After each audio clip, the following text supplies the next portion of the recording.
I'm very thrilled to be able to welcome you to the changing nature of philanthropy, observations from the South Asian community and beyond. I'd like to just take a quick moment and say thank you to GiveBridge, our sponsor. And I'm going to take a moment and introduce our incredible speakers for today's session. To the very far left, or your very far right, Robin Cardozo, who's the Chief Operating Officer at Sick Kids Foundation. Robin has worked in Canada's not-for-profit sector for over 25 years. In 2012, Robin joined Sick Kids Foundation as its Chief Operating Officer. Next to government, Sick Kids Foundation is the largest funder of child health research, learning, and care in Canada. For 12 years before that, Robin served as the Chief Executive Officer of the Ontario Trillium Foundation, an agency of the Government of Ontario and one of Canada's largest grant-making foundations. Prior to joining Trillium, Mr. Cardozo served for more than a decade as the CFO and COO of United Way Toronto.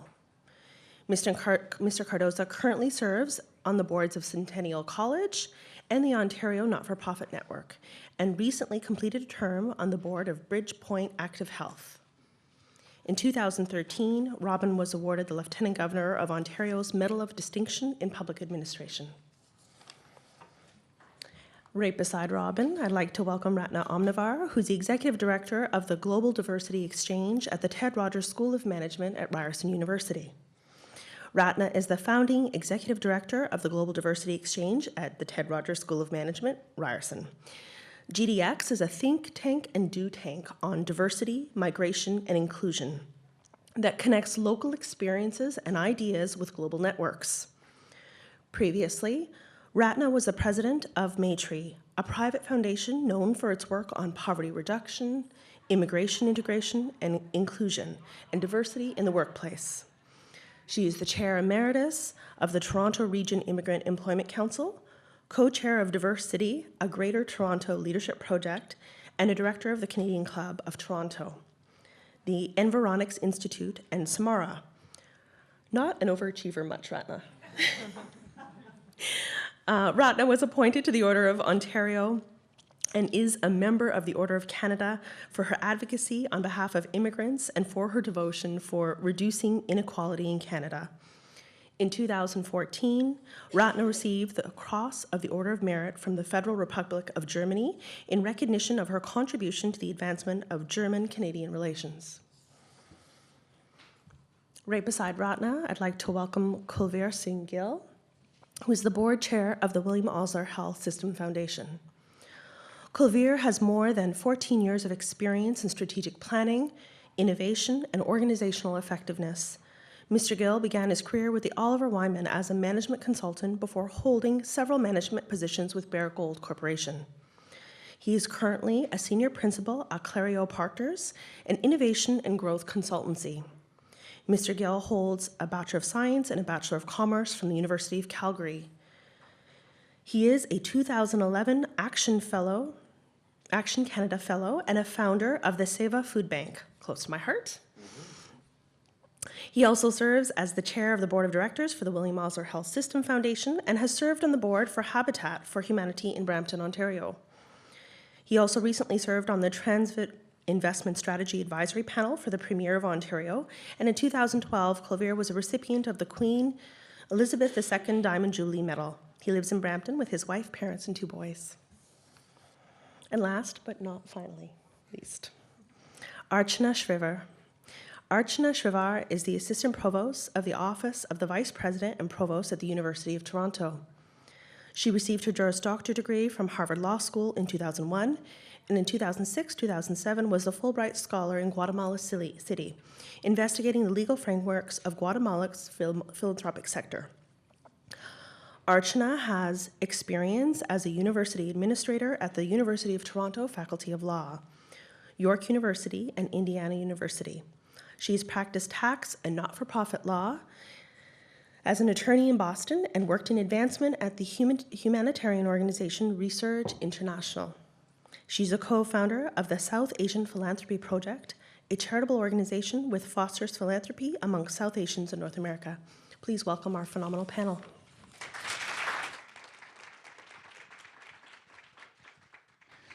Well, thank you so much. Is this on? It is. Thank you so much, Tanya, for those very kind introductions. We've been so looking forward to this presentation and this discussion. Some of you may have been at the AFP Conference on South Asian Philanthropy. It's hard to believe now, almost 2 years ago. It was January 2013. I chaired, at that conference, I chaired a somewhat similar, along with, I think, Kulvir and Ratna, you were on that panel. Archana was on another panel. And I have to admit, I still have both pleasant memories and nightmares from that panel because I lost my way. And my panel got totally out of control. And so I'm fully expecting that the same thing will happen again this time. So be prepared, hold on to your seats. This is going to be very much a discussion, not a formal presentation. So we're going to engage in some discussion, possibly some debate here. And at a couple of points through the session, I will invite participation, questions, comments from you as well. So please think about questions that you might want to ask because we'll be engaging you through the piece. So we're going to start broad. We will be getting shortly to the issue of philanthropy in the South Asian community, but because we all live in a broader environment, in a broader context, I'm going to start off by simply asking our panelists what is on their minds these days. So, Ratna, why don't we start with you? What is on your mind these days? Oh, there's a lot on my mind these days. In particular, my daughter, who will go into labor any moment. So I'm a little tuned to my cell phone here. We'll talk fast. We've had 2 false alarms already. So the mothers in the room know how your heart pounds when this happens. Anyway, so outside of that, I would say that in the context of philanthropy, I have a firm belief, and it's a known for you as well, that deep philanthropy comes from engagement and inclusion. But there are a number of trends that are worrying me a little. So, let's start with political engagement. We've had elections the last month in Toronto. Going into the elections, the city of Toronto had 6 city councillors who were visible minorities, 6 city councillors out of 43, in a city where at least half of the residents were born outside Canada. A lot of candidates ran. In the end, the net result was 0-0. We have 6 city councillors again at City Council who are visible minorities. Let's look at corporate boards. New data tells us that visible minority representation on corporate boards is not rising. It's fallen from 5.3% to 2-point-something%. This, in stark contrast, I would say, to the rise of women on corporate boards. It's not what it should be, but the rate of growth for women on corporate boards is quite impressive. And so this gets me to my final point, which is that the new legislation by the Ontario Securities Commission to ensure diversity on corporate boards is actually not about diversity, it is about gender equity. And so you have language being used in a sense to not draw a big tent around people, but to draw a smaller tent around people. So these are some of the things that worry me, and I have heard from leading visible minorities in the country who have said, if corporate Canada does not take this diversity agenda seriously and looks at diversity in a more fulsome way than simply gender equity, then this will be a defeat that we will not recover from easily. Now, these are influential people. They have money to give. One of the reasons you're all here is that South Asians have, over time, done well. They have money to give. There is a level of disengagement. I'll leave it there. Cool. Thank you for having me. I'll pick up on the note on the elections because I did a little bit of parsing of the data from Peel Region. where I live in Brampton. And in Brampton, during the last municipal election, when you look at all the different levels of government that were vying from region to school boards to city councillors, there were over 60 South Asian candidates that were in the running. And I think we ended up with 2 in Brampton that were elected. So now add a couple other things, and these are rough numbers, but there was only a 30% voter turnout. On top of that, in a community that is 50, 60% visible minorities in Brampton, South Asian, I'll say, primarily. And I know for a fact that in the South Asian community, anecdotally speaking, voter turnout is actually ridiculously high. In the Punjabi community, like grandmothers relish the chance to vote. I've seen buses full of seniors go and vote. It's ridiculous, and youth vote, and voter turnout is probably 60, 70%. So that leads me to the conclusion, and this is really a bit unsettling for the South Asian community, is that first you could say, well, maybe the white establishment didn't vote for minorities, and that's kind of a historic trend, and maybe there's things we need to do to integrate. But the interesting thing is South Asians didn't vote for South Asians. That's pause for reflection. And there's lots of, and I don't know what the answer is. The answer could be everything from, the quality of the candidates coming forward, the names, the comfort factor, the incumbency factor, all that's there. But that doesn't bode well when we're saying, well, if only we get people in there, or if only we give people opportunities, then we'll support them, and then the mainstream will support them. Ugh. The net result is that we didn't end up, in one of the councillors, we had a Mr. Dillon being knocked out and another Mr. Dillon coming in. And so we actually had competition between the different South Asian candidates, but that overlapped with pending lawsuits with the Peel Police Services Board. You saw the media coverage from people who were saying that advancement opportunities are being withheld for them based on their background and their experiences, and the school boards had issues in the past and stuff.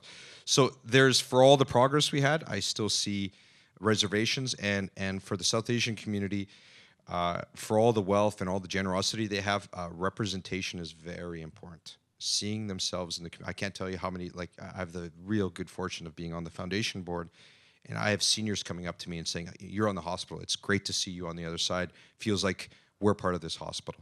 And so tying it back to philanthropy and giving to the institutions, what Ratna said about representation it can't be understated, because that connection, it has to be just like it is for women, like it is for minorities, and the South Asian communities, and no different from that. So. Thank you. Archana? Hi, good morning. I've been thinking a lot. These guys know I'm American, so I'm actually very new to Canada, just 4 or 5 years, and I'm a recent immigrant myself from the States. And so one of the things that's on my mind, especially this morning, is what happened yesterday in Ferguson, which I hope everyone has heard about, that the policeman who killed a teenager, Michael Brown, was not even indicted, does not even stand trial for the death of this young man. So the city is actually where I have family, and in St. Louis County, and is the city's been on fire overnight. And I guess it made me reflect on Toronto being a wonderful multicultural space, and people say, oh, that could never happen here, and I think I tend to agree in my new experience here. But I would also kind of reflect on the things that have been said about representation, and think about equity and injustice, and the role that philanthropy plays in filling those gaps and correcting historical wrongs. And those are kinds of the things that I've been thinking about over the past couple of weeks as we expected this decision. And then the second sort of thing I've been thinking about is separate from that, in my role with the South Asian Philanthropy Project, which is an online forum to foster giving and volunteering and online discussion among South Asians. We have about 600 members in our Facebook group. I encourage all of you to join up. And we also have a blog and an online resource center. And I've just been thinking a lot about social media and connecting people. And Kulvir and I were talking before the panel about how all kinds of connections across North America are happening. Old friends, colleagues, community members, networks around giving, volunteering, and different causes. So I really think the power of social media is something you all are probably hearing a lot about throughout the Congress. But I've been reflecting a lot on that in our particular community. Thank you very much. So as you can see, I think we have a panel that is not going to be shy about their opinions as we move through the discussion. So thank you. You were shy. Okay, so maybe we'll see the less shy part of you as we get into this. Archana, you were talking about the South Asian Philanthropy Project, which I think you have been a co-founder and have been running this for quite a few years now. Can I ask you to reflect on some of the things that you're seeing as a result of that work? That sort of gets us a little bit into the meat of this discussion.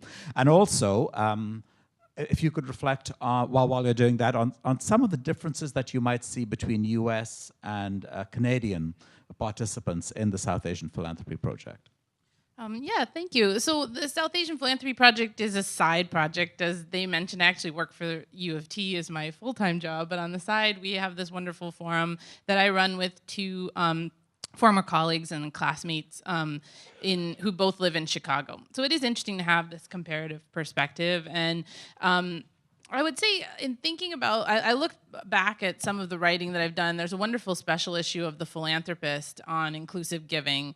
And I had an article in there, and you could look at that whole issue about different Canadian ethnic groups and their giving to see just a snapshot of things. Ratna and I were talking before the panel about there's a lack of big data to know whether any of our anecdotal findings are actually correct. So I would encourage all of you also to look at data that you have and think about that kind of evidence too.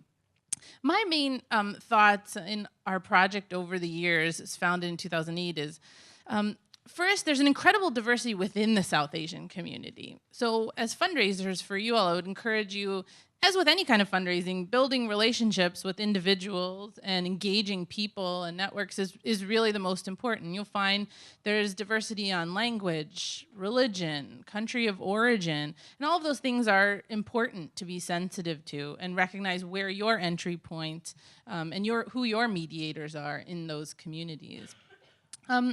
Second, I kind of notice a growing conversation. I think it's because of maybe the age of the people who are engaged in social media in our communities in talking about encouraging giving in family settings. So how to encourage your children to think about giving, how to engage your parents and seniors in giving. And so I know that's something Kulvir can speak to because he spoke very eloquently about that in our conference almost 2 years ago. So there's some findings there that are really interesting. And I guess the third thing I've been reflecting on, which I think we'll talk more about, is there is a wish that I found just through doing these interviews, which again is anecdotal in a certain sense, for community leadership, philanthropy to be seen as a way to affirm the wonderful contributions that South Asians have made to Canada, not just to the South Asian community.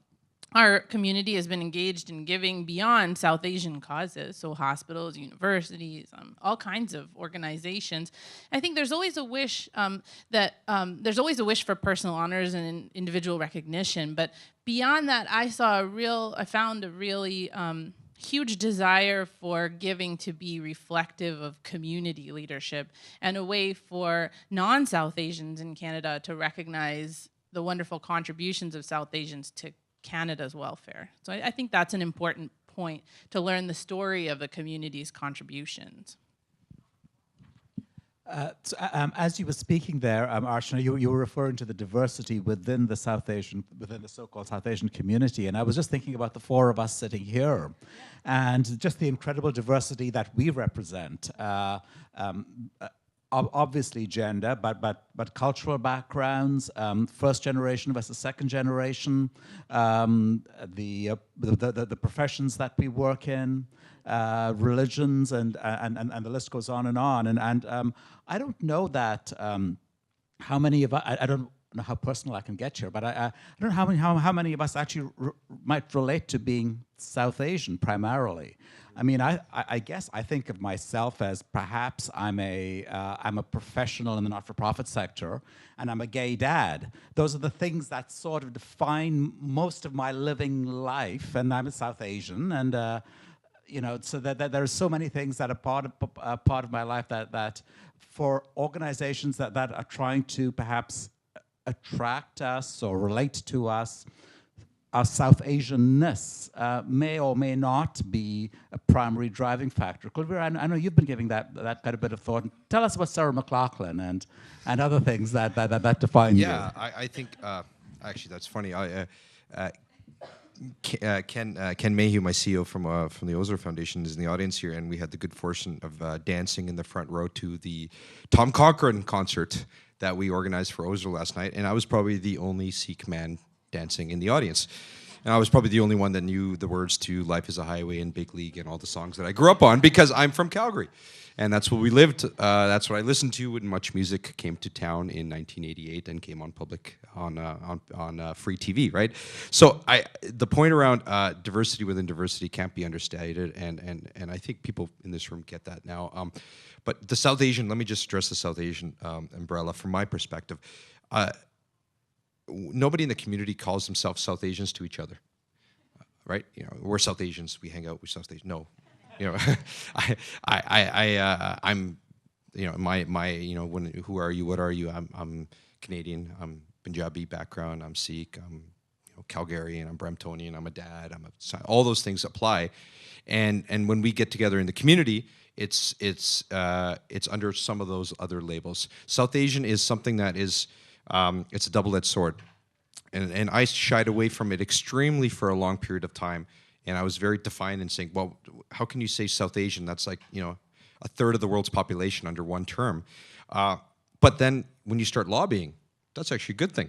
When you start saying there's going to be 1 million South Asians in the GTA by whatever time period, well, geez, that's going to be 25% of the population. Well, then all of a sudden I can start saying, well, where's 25% of the services that are not tailored, not just to our community, but how can I make sure that there is representation in all those different levels? So I say internally, and I'll share this with you, when people in our community oppose, I said, why don't we work together as South Asians when it comes to advocacy, representation, funding, lobbying, all those things?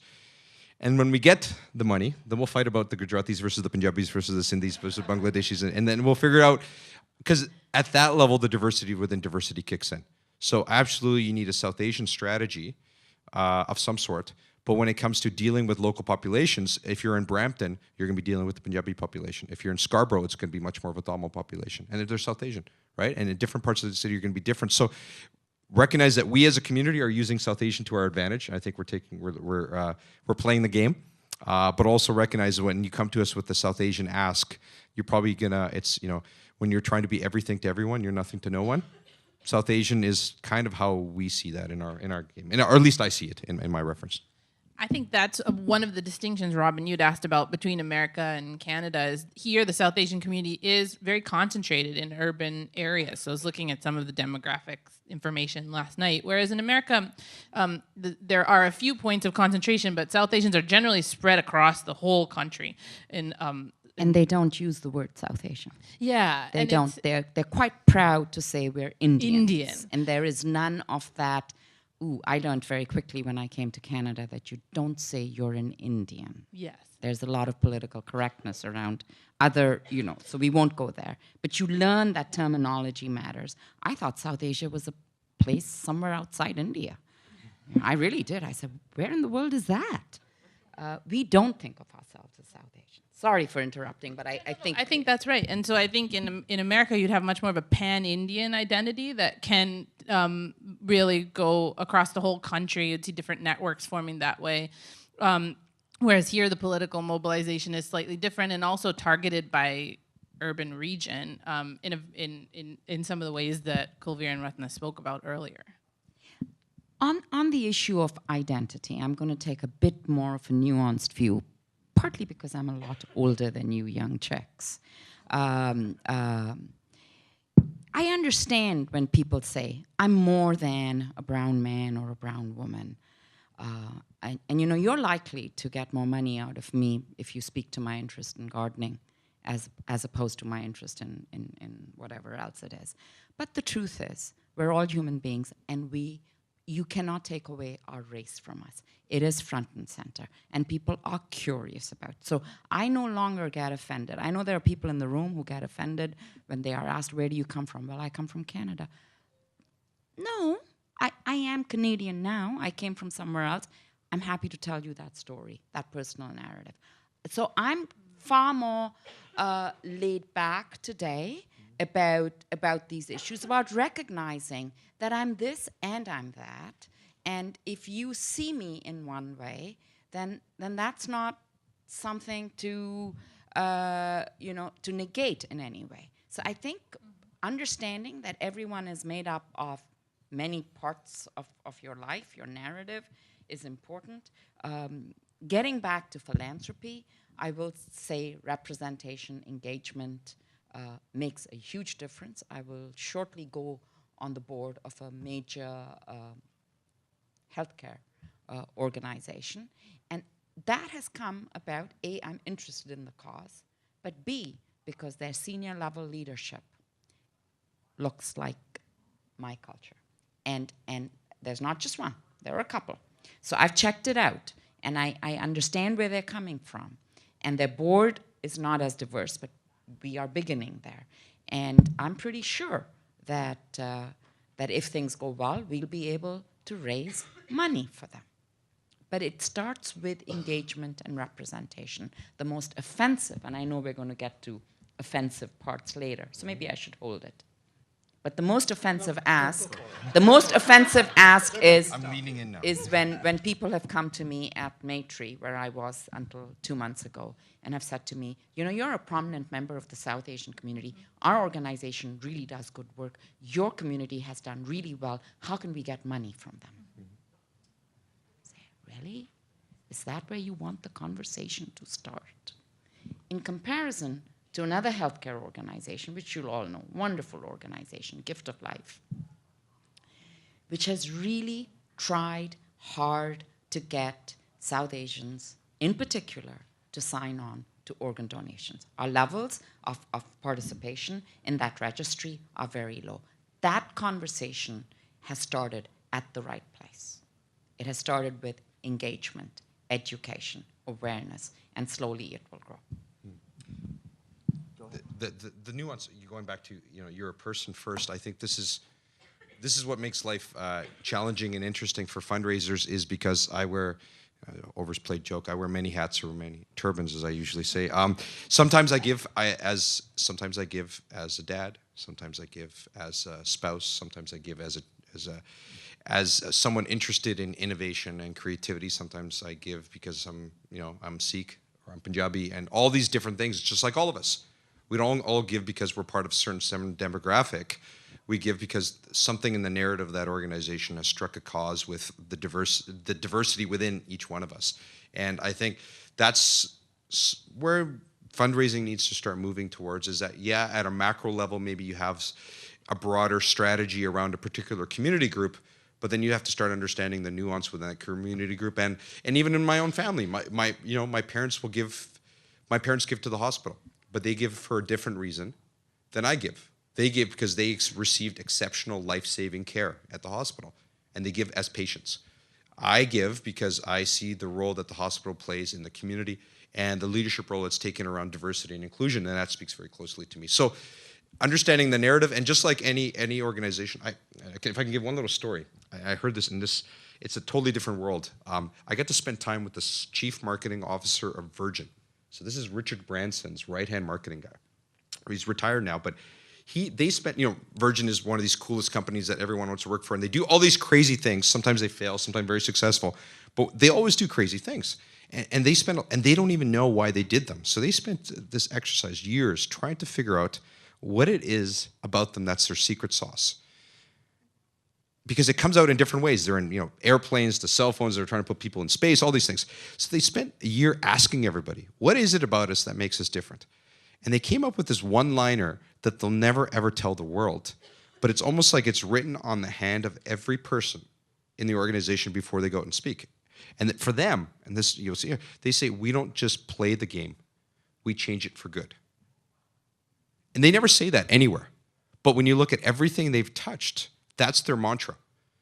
So when they talk to a certain demographic, they say those words in a language that the other person will understand. So I think this gets back to the mandates of your organization, is why do you exist? What's the purpose, the why? And we all talk about the why. If you have that written on your hand, per se, then when you talk to my mom, you'll be able to say it in a way that she'll relate to, versus if you talk to me, versus if you talk to somebody else in the community. And you'll be able to find common threads. Then when we're always speaking to these kind of folks, here's a narrative that strikes true. Perfect. Use it. And that's how you so that's the kind of bottom-up approach to these things. So it doesn't mean that if I have 5 different messages for 5 different audiences that I'm being duplicitous or I'm being, I'm not being authentic. I am being authentic because it's coming from that same source. So there's a bit of navel-gazing that I think the sector needs to start going for when we start really crafting the pitch, is that because donors are getting increasingly sophisticated, they're not just going to give because it's right to give or they're being guilted into giving. You have to connect with them. And unless you have that internal mandate, internal narrative figured out, you're not going to be able to interpret it for the audience you're trying to connect with. Great. That was a great story. Thank you. I'm going to be asking the panelists in a second about the whole issue of generation, whether the issue of sort of culturally specific philanthropy may be different for first-generation immigrants versus second and subsequent generations. So if you could reflect, but I do want to pause and ask you in the room if you have questions that you'd like to, or comments you'd like to make. If you wouldn't mind introducing yourself by name and the organization you represent.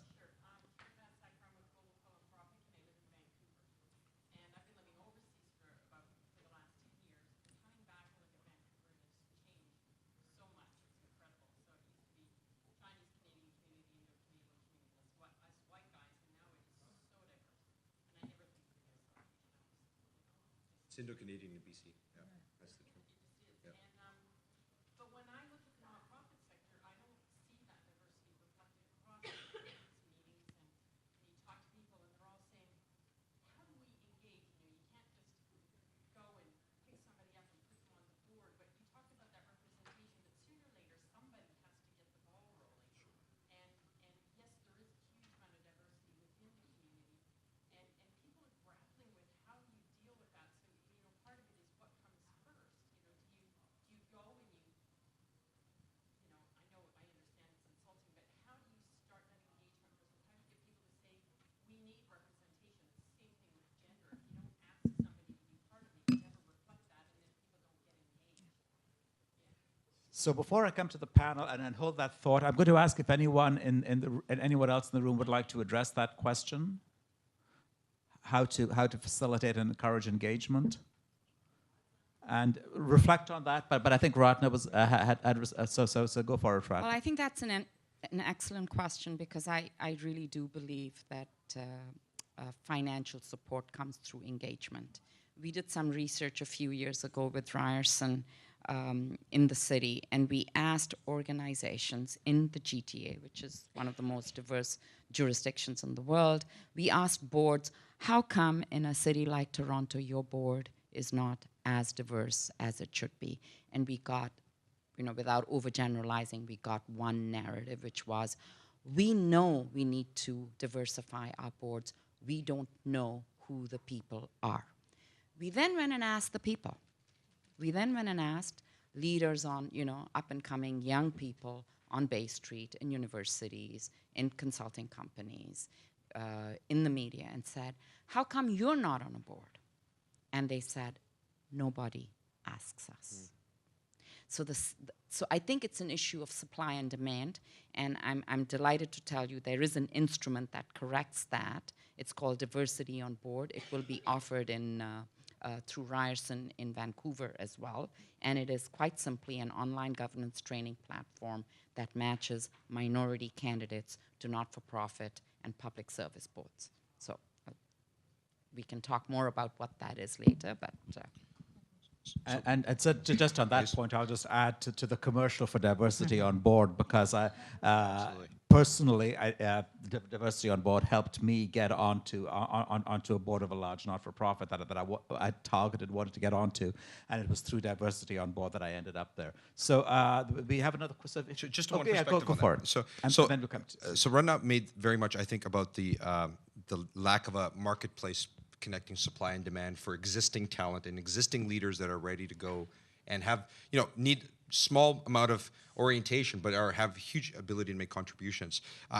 I'm a bit of at the other end of the spectrum where, in our community, and I see in Brampton, in such a rising, fast-growing city, people are saying, oh, we need board members, let's go find a board member. It's like going in my backyard and saying, I need an apple. Oh, there's no tree.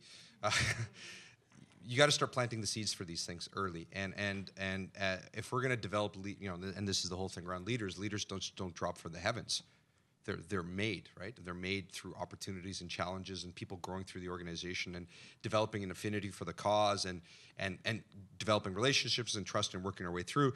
And I'd say with the South Asian community, there's a huge opportunity with the next crop of young people coming through that are born and raised here, have ridiculous amount of education and potential and earning abilities, and they are fully, engaged in the online world, and a lot of them have never been asked, and you're not, we just had there's a young lawyer in Brampton that I put under the radar of our CEO for the hospital foundation, saying this person is a potential board member, but he's 3 to 5 years away from that opportunity.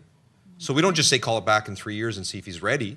We need to start giving that person opportunities, getting him falling in love with our organization, because that's the only reason we're not going to pay him. He has to be in love with the organization. So giving him opportunities to really connect with the mission, the mandate, and giving them a chance to prove themselves. Because out of every 10 recruits, only 1 or 2 are going to rise and be the right fit for the right time, the right place.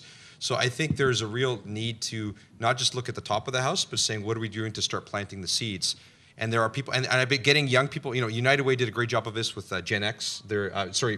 What's the Gen Next initiative there? Smaller not-for-profits are a great breeding ground for people to then move on to bigger organizations. So, if you're a big institution and you find great people and they're 3 to 5 years away, help them get onto smaller boards so they can manage smaller scopes so when they're ready for that. So just like you have succession planning for all your senior executives, and those are 3 to 5 years away, and you're hiring a young person, you're saying this person could be the next CEO, let's put them on a track so that 5, 10, 15 years from now, that could be he or she could be ready for that. Same thing to be thinking about board members as well. My name is Crystalline Pace, and part of the Hunger and Fundraising Management Program. I sit on the board of a very small nonprofit here in Toronto, and I'm just curious about how you get past that trope of being the model minority, and how to get. You touched a little bit about mentorship just now. But I want to sort of have that discussion about sort of getting past that model minority trope and that kind of mirror that we see often. Are you reflecting from the perspective of being one of maybe just 1 or 2 minorities on a larger board? Is that the perspective? The perspective of being a minority on a board and having to outperform, and sort of the expectation of minorities that have to outperform and be this sort of model going forward. Sure.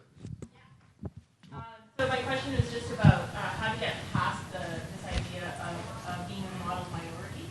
So being somebody as a minority on the board who has to sort of represent a voice for everybody and be this outperforming.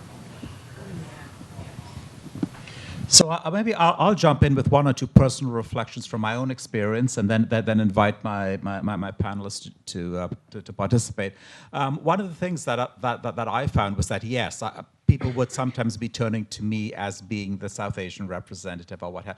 But when I stopped to reflect on that, it wasn't a lot different from people turning to me as being the accountant on the board. So as the accountant on the board, do you have the answer to this question? And so I think one way that I found worked for me to try to break past that was, number one, I apologize for using this accounting example, but to try to not be on the finance committee, but to try to be on another committee, number one. And number two, the questions or the issues I would raise at the broader board would be about other issues, not necessarily about issues about diversity or issues about accounting. And when I had a concern on a diversity issue, I wouldn't necessarily raise it at the full board. I would raise it offline with the chair or with the CEO, so that I wouldn't paint myself with the full board as being that person. To your answer, the part of your question about being the person who has to try harder, perhaps, than everybody, I'd say for many of us, I suspect for women in many situations, that is the story of our lives. Right? And it's not that different from a visible amount. We have to try harder sometimes. And I just think that isn't necessarily a bad thing. And for me, it has served me well, being the person who works a bit harder at something, and it has helped me to be seen as being not just the accountant, not just the visible minority. So I'm not sure if that fully answers your question, but it's a perspective. And I think Archana has some perspectives on that? I agree with Robin completely that sometimes, and it may be a point of where we're at in this sort of inflection point that Kulvir talked about. Things are changing, these numbers are growing. Maybe in a few years we'll see more people. For now, I think that is the role that we are being asked to play, and I will play heartily, but I will always raise these points about diversity, whether behind the scenes or at the table in meetings and board meetings. I think one key way is to really keep trying to expand those networks. So see if there are people you can recruit to volunteer on different committees that are associated with the board or for different events who are themselves from different backgrounds. And I think the more people are at the table, then the less each one person from that background is asked to bear the burden of being, you know, the spokesperson or the mediator or the recruiter. Unfortunately, I think, you know, or fortunately that at least that those different faces are at the table. That's just where we're at, and I do kind of agree that that is the story in many settings, not just in the nonprofit board sector, but also just professionally and in life and educationally. But really trying to expand networks and find other people who can play that mediating role is also important, and not to be afraid to. Ask people to be involved, I think, is also really important. Ratna, do you have Just some evidence to shore up what you said. We did some research with Carleton University, and this is what we found, and this is sobering. In a group of 10, if there is one person who is different, whether that person is a woman or a minority or a gay or a lesbian or disabled, and whether they are or not, they will be perceived by the other 9 to be a token. If in a group of 10, there are 2 of you who are different, you will be perceived by the other 8 to be an interest group. It's when you get to 3 of 10, that's when the diversity really seems to stick throughout the board. So just keep that in mind. There was a time in my governance life when people used to look to me and say, Ratna, so what do you think about South Asians? I'd gotten used to that word by then. And I said, I don't know, let's ask the South Asians. Because I refused to take on that burden. Become a little older now, a little nuanced. You know what I'm saying? You know, and so I do think diversity has to be owned by the entire board. And as a diversity advocate, I try very hard, like Robin, to do some of the negotiations offline and have the agenda items put forward by others, not me. And I'm consistently surprised, even and I sit on some pretty sophisticated boards, about how certain norms of practice in governance are so exclusionary, and where power is so embedded in an old way of doing things, they just don't think about it. Thank you. I'm going to go to the very back of the room, and then Tanya, you're next. Could you introduce yourself, please?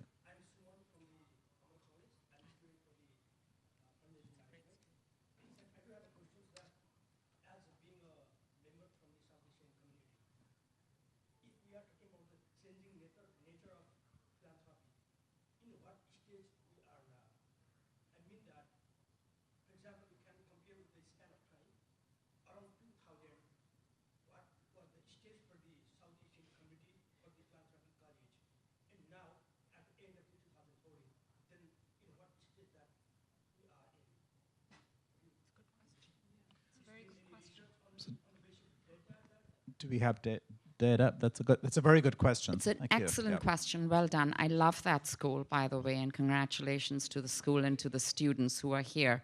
There's no data, but here's my own reflection on it. There are 3 reasons why people give. And they're not exclusive, but I think these are the primary reasons. People give to people. People give to broaden their sphere of influence, and people give to causes that they are passionate about. I believe that the South Asian community has become politically alive, has become politically engaged. It is very much in the we give to people, and we give to extend our influence, which is why recognition becomes really important. I know a big donor who gives to a big institution with big amounts of money. His name was taken off, I don't know why, taken off some wall for some silly reason. That was it. He was never going to get back to them again. So we are a community, and I'm talking collectively, and you can agree or disagree with me, and I think that's great if we disagree with each other. But I have an intuitive sense that for my community, being recognized as having arrived is important, really important. So that's the stage we're at. That's the stage we're at. Everyone wants to jump in on this one. Rob. And I'm going to slightly disagree, but just so I'm going to take prerogative and jump in here, because I think you might be right, Ratna, with certain categories of major givers. I'll just offer that at Sick Kids Foundation, the people who give monthly, the $20 a month, $50 a month, this comes back to the passion for the organization. So our analysis of those 80,000 donors shows that, in fact, the South Asian community, if there is such a thing, is, if anything, overrepresented. So at the minimum is appropriately represented because of the passion for the organization. So I'll So just... let me give you three distinct data points, and I hope I remember all three by the third one. First one is on the point of recognition.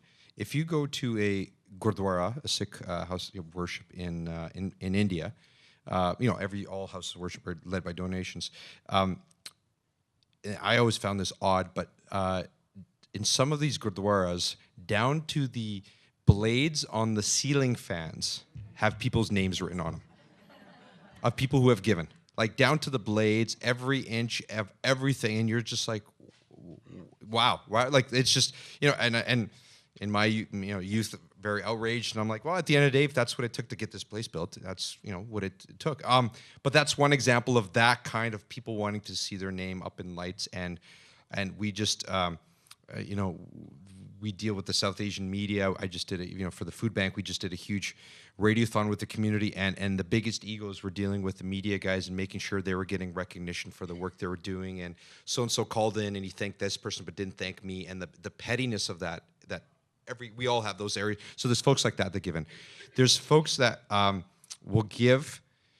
I've had initiatives in our community where we did this radiothon for the food bank the other day, and we had 900 people call in to give money, and I had people call in with their name, their number, and their amount, and then afterwards, oh, by the way, what was this for again?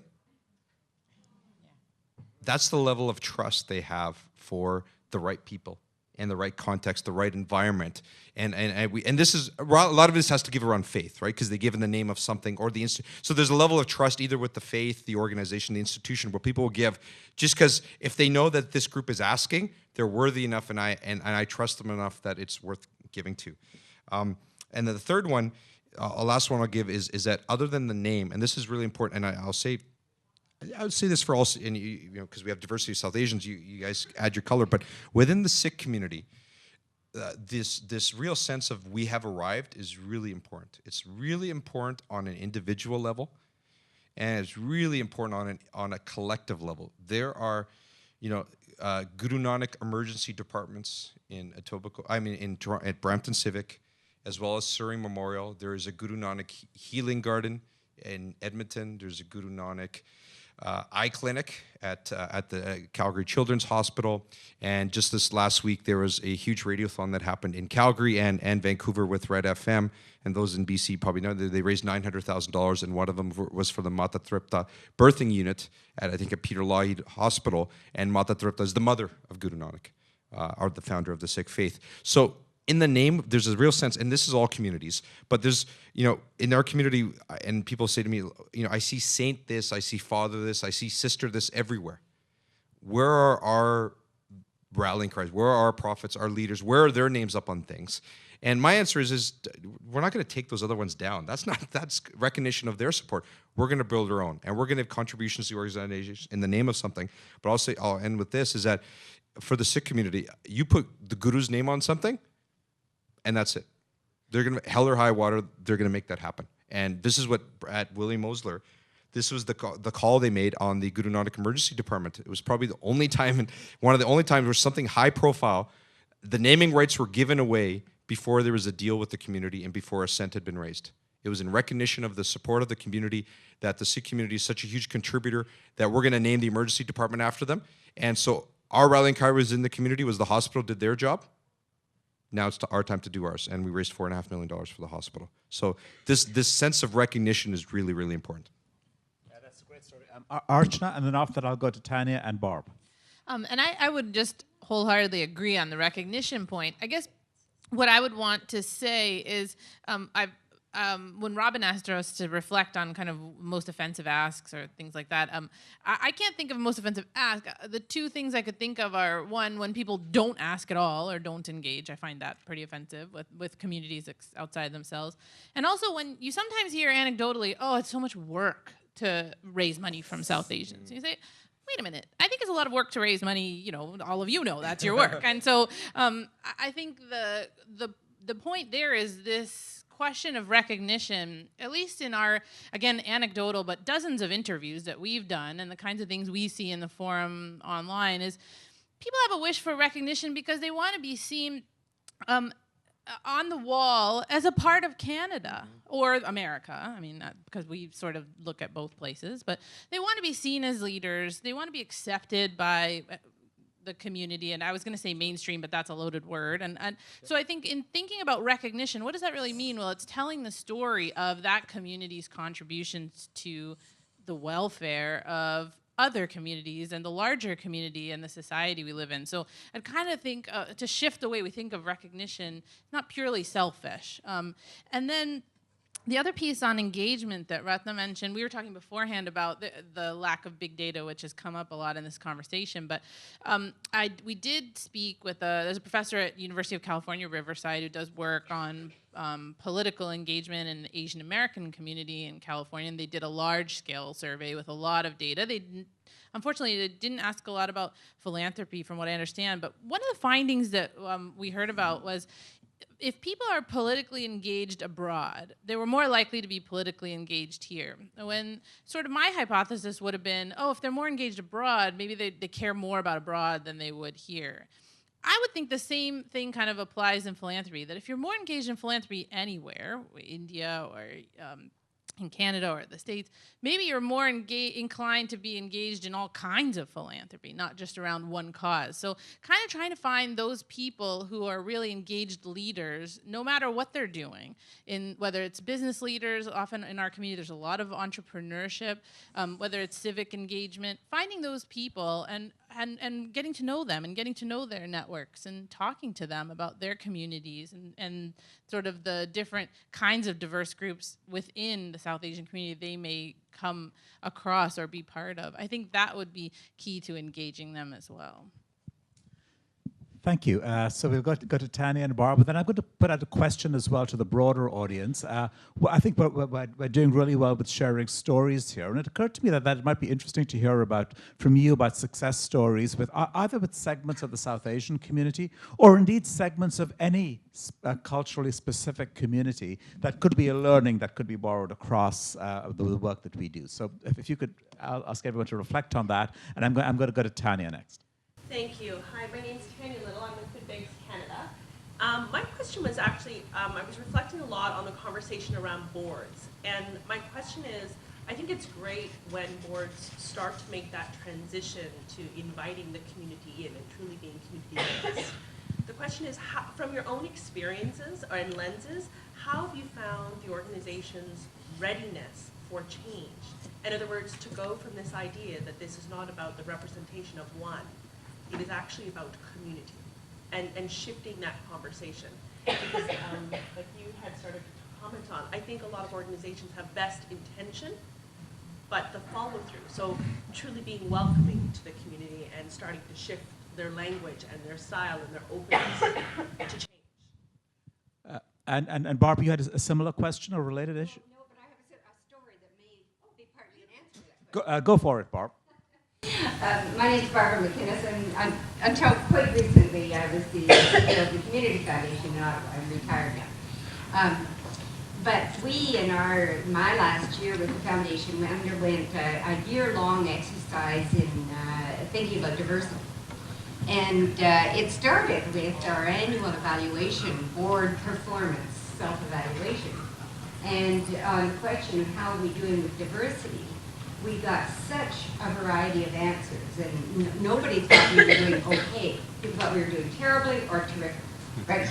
So we decided to grapple with that and find out why there was this wide diversion of reactions to how we deal with diversity. And so we started the board conversation. In fact, people would say, this is the most diverse board I've ever sat on. It's fantastic. I wish all boards could be this diverse. And people at the other end of the spectrum were saying, it's awful. We should be ashamed. Putting our pictures in the newspaper and announcing our board, it's really bad. So we started saying, okay, well, let's have some education here. Let's figure out what do we mean by diversity, because we obviously mean different things. And what is our experience collectively and so on. So we started bringing in speakers. We took a lot of what Ratna has done and tried to adapt it to our situation. And we decided that what we really needed to begin with was a diversity policy. And in starting that conversation, we asked ourselves why. And a lot of the conversation here is about, because that's where the money might be, right? And we're going to fundraise this conference, so of course that's what we're focused on. We decided that that would be a side effect if we did diversity well, that we would raise money from a variety of communities. But the first thing, the main reason we needed to do it was to be relevant. If we didn't do this, we would be totally relevant. We've talked about how our communities are changing. And it was clear to us that in a few generations, in one generation probably, we would have a very, very different population. And if our board wasn't reflective of that, and if our staff wasn't reflective of that, and if our donors were reflective of that, we were going to be an irrelevant organization. And so we did develop a diversity policy, and the last line was that this diversity policy is intended to go into effect immediately and that it would be irrelevant itself eventually, we hope, within a generation, so that we would be able to just eliminate it as a policy. Is that helpful? Thank you. That really is a great story. Thank you so much for sharing that, Barbara. That is a wonderful story. As the next chapter, I would suggest to every organization, policies can be full of empty air. So what you have to do is commit to measuring and reporting out. So without that, nothing may shift. Yeah. That's the answer. And just to add a personal experience again to your question, Tana, I think it might have been said already, so it's at the risk of repeating. I think when those of us who get onto boards, I think it's a mistake if we think that it's our job to change the organization.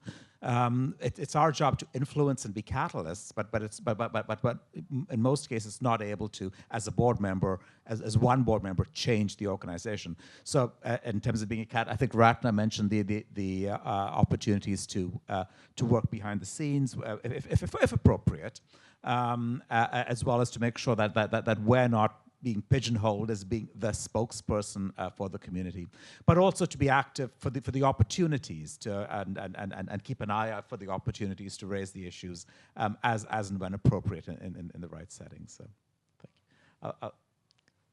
Go ahead, please. My name is Marilyn Friedman. I'm a certified management. Sorry, could you stand up because I'm just to make sure people can hear you. Thank you, Marilyn. My name is Marilyn Friedman. I'm a certified management consultant, and I work with not-for-profits to improve their fundraising strategies and corporations to improve social engagement. This has been a fantastic panel, so thank you so much for what you've contributed. Ratna, We're not done yet. Yeah, we still got 20 minutes. I'm really interested in something that you started talking about. There was an article in the Globe and Mail yesterday, and it's an area I'm deeply passionate about in poverty reduction. So what we're seeing in Canada and many countries is the growing gap between the rich and the poor. So the Gini coefficient in Canada is being stretched dramatically, and in a lot of societies we don't give a darn about that,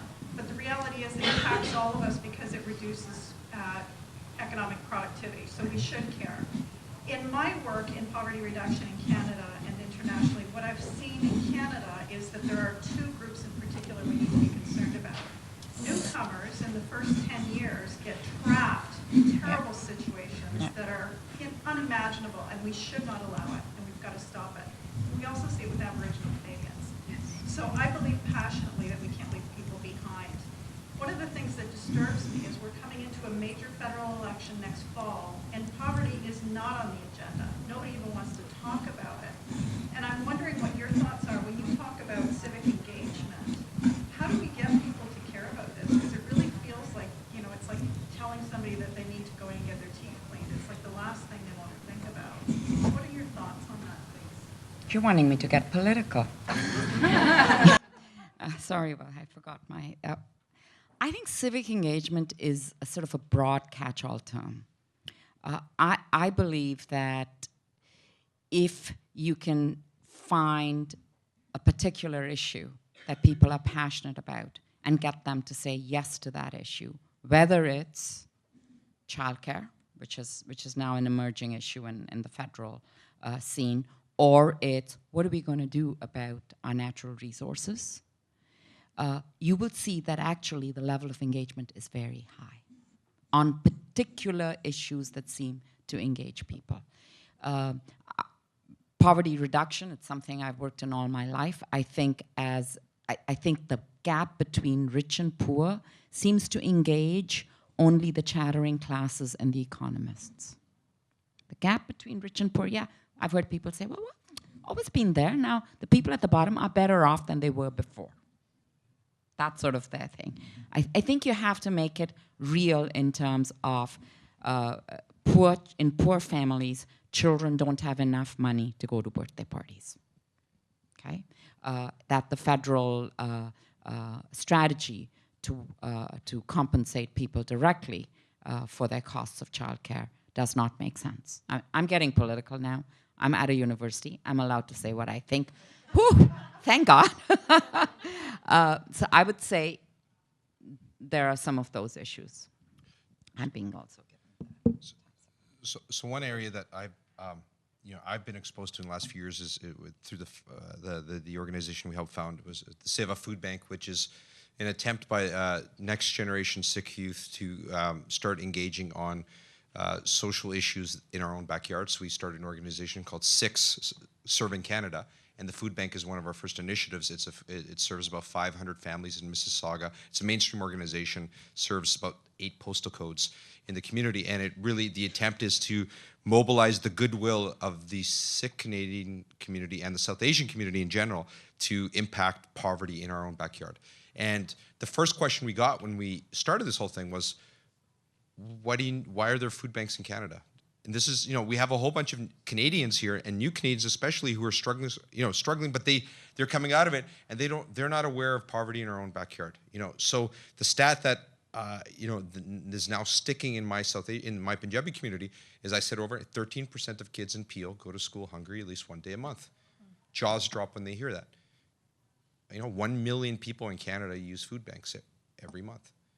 That's jaw-droppingly, horribly, and when you hear that, you're like, wow. And so our engagement with our community around the issue of food security has now started increasing the level of awareness around food security in my community because of the operations we're doing. But the last election that happened, I started seeing South Asian media asking questions around poverty from our candidates and saying, what are you going to do about poverty? They're still superficial, but it was on the radar beyond issues that are just concerned to our community. They said, we know there's a lot of hunger in our backyard. What are you going to do about it? So it's a small example of where fundraising, and the whole point of fundraising is connecting people to the missions of your organization, and fundraising is one manifestation of that. But as we start connecting with diverse communities and South Asian communities, for example, they start becoming your biggest ambassadors. And civic engagement is not about having advocacy groups doing all the talking. They're about equipping the masses with the data points, the knowledge, so they can start asking questions and making choices of the decision makers.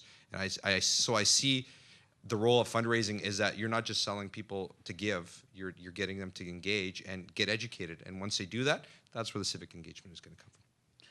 Thank you. Archana, I'd like to turn to you as the I believe the sole American on the panel. Another example of diversity on the panel. We do have an American, and we're not going to hold it against her. But both through your life experience and also through your work on the South Asian Philanthropy Project, you've had an opportunity to see some differences between perhaps experiences and traditions and practices in the United States and in Canada.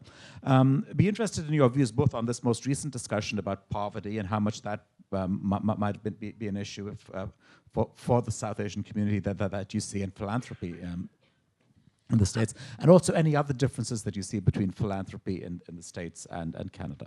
Well, I would say the two observations I have on that point, one relates directly to what Ratna and Kulvir were just saying about poverty, and the question that was asked is, in the States there is I guess here in Canada there's an assumption of a very fulsome safety net and state that will take care of its people. And so when Kulvir said there's a lack of awareness about poverty, I'm even guilty of that as a new Canadian, right? I assume the safety net here is so much better than at home, and I think it is in many ways, but there is this growing gap that I saw that article as well, very important to be aware of. That, in turn, I've seen in some settings, in discussion groups or when papers are presented in academic philanthropy topics that I've been at, there are questions here that are asked that you'd never hear in the States about questioning philanthropy and whether it's undermining that state's social safety net. In America, you wouldn't hear that. It's taken for granted that philanthropy is a good. And, that's an interesting thing to think about in how Kulvir said, maybe the role of philanthropy here, I've observed, is to raise awareness, to connect back into advocacy with the state and provincial and federal governments and municipal government bodies.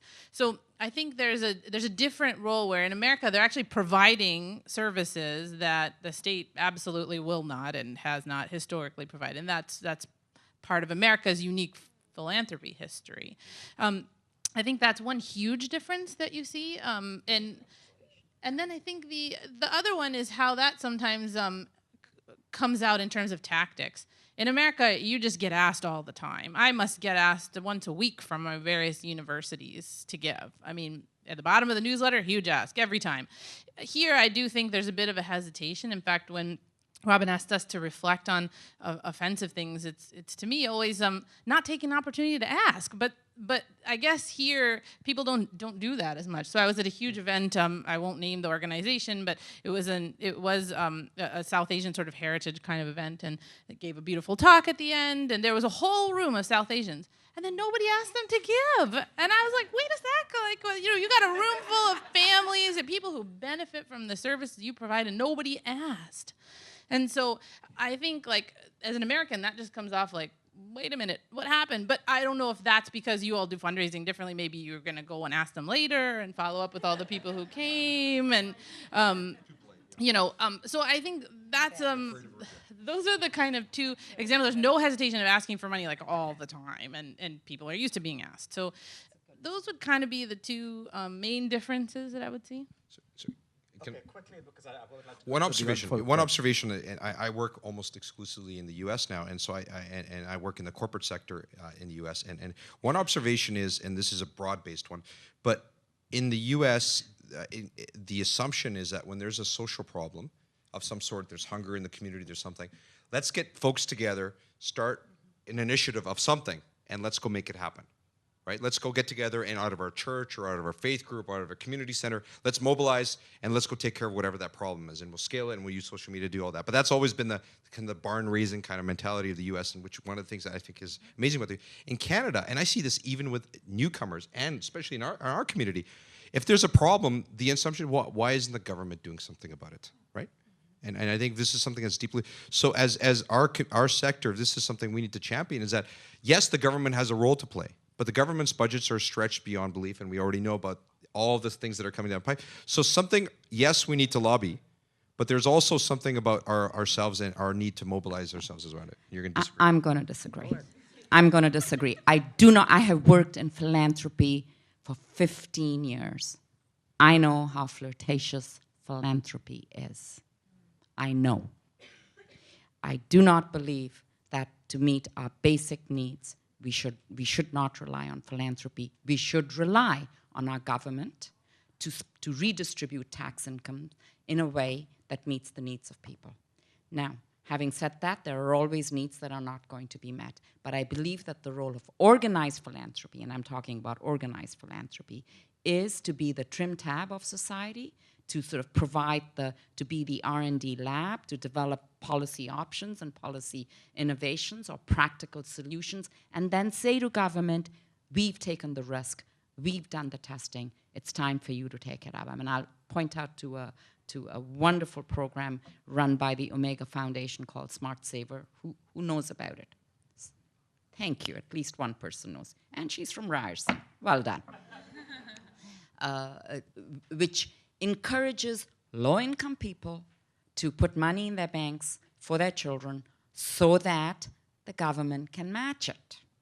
Poor people don't know that there is a special amount of money in the bank. It's called the RDSP. And if you are low income, the government actually ups the ante considerably. So here's money lying in the bank. And this program does exactly. That's innovative work for philanthropy to engage in. So I don't want people to raise money for things that the government should provide. Thank you, Ratna. So we're moving towards the final minutes of the session. I'm keen to see if are there any best practices that anyone in the room would like to share, either in relation to a segment of the South Asian community or indeed any other community, or indeed, as Kulvir says, to challenge anything that you've heard. Let's talk about opportunities.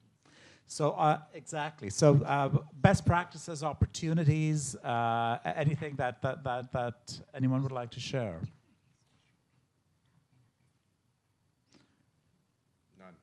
As I said, it doesn't have to be specifically in the South Asian community. It could be in any community or anything that might translate in some way. Yes. I was just going to ask a question. I'm Alison from Ryerson, and in around board recruiting and interest in philanthropy, I'd just like to hear from each of the panelists around where is the space that you've experienced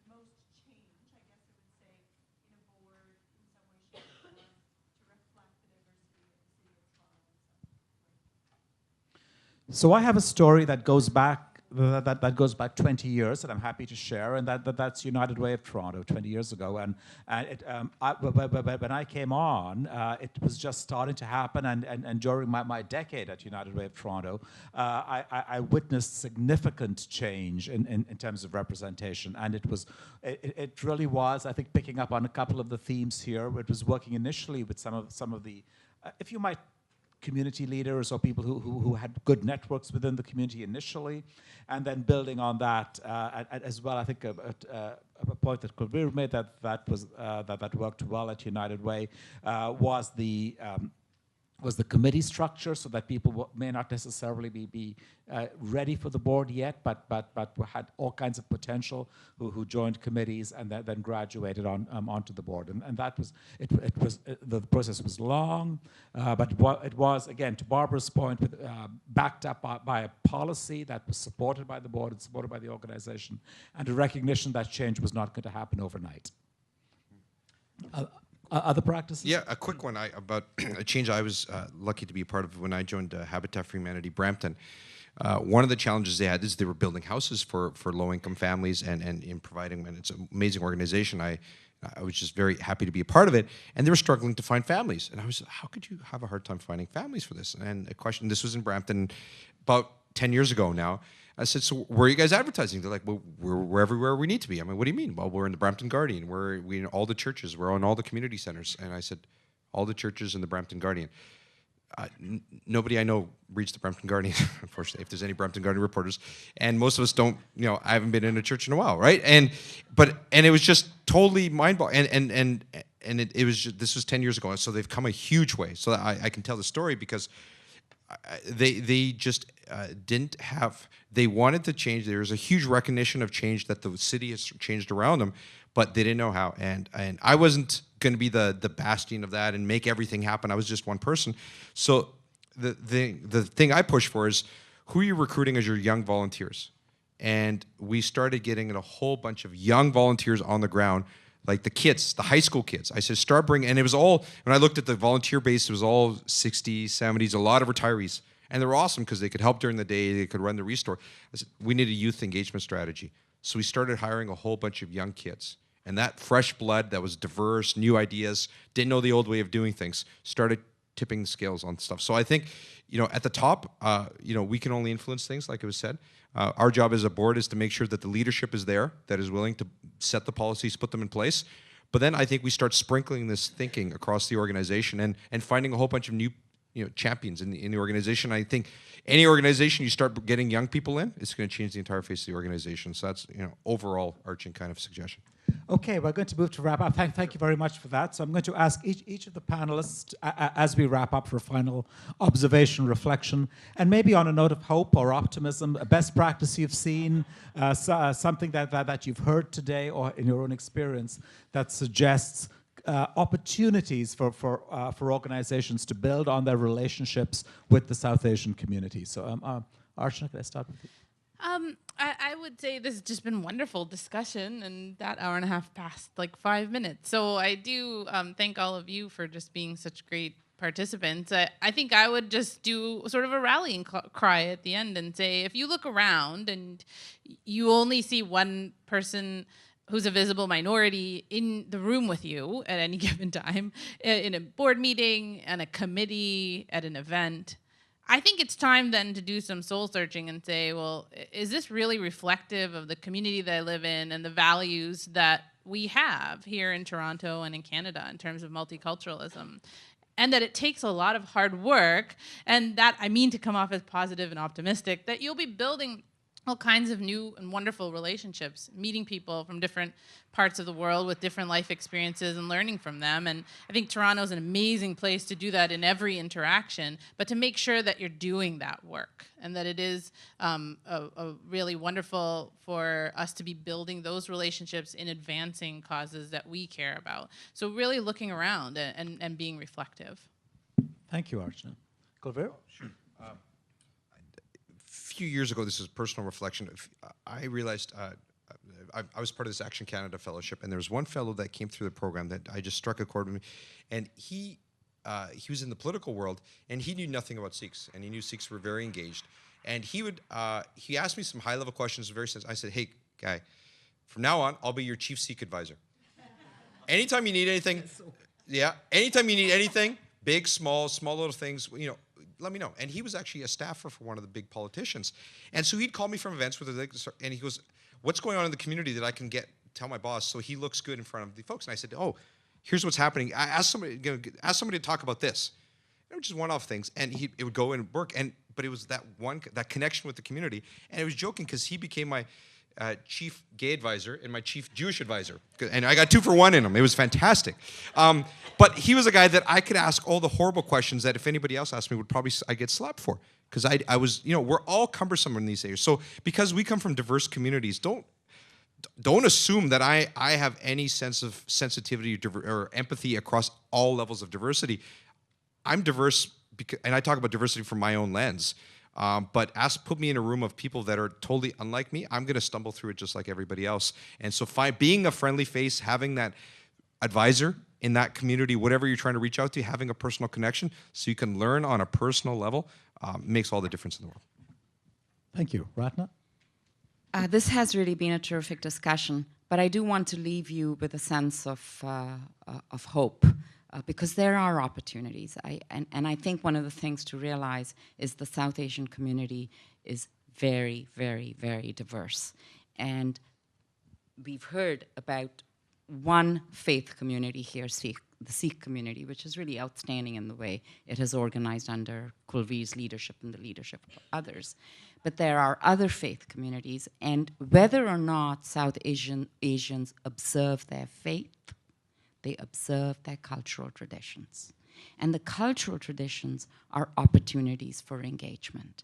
The other day, someone said to me, were you not offended at the Maharaja Gala when all the Rosedale women were wearing saris? I said, not at all. I felt very proud. I felt, finally, they're understanding how to look really good, Okay, so, sorry, yeah, I really like that.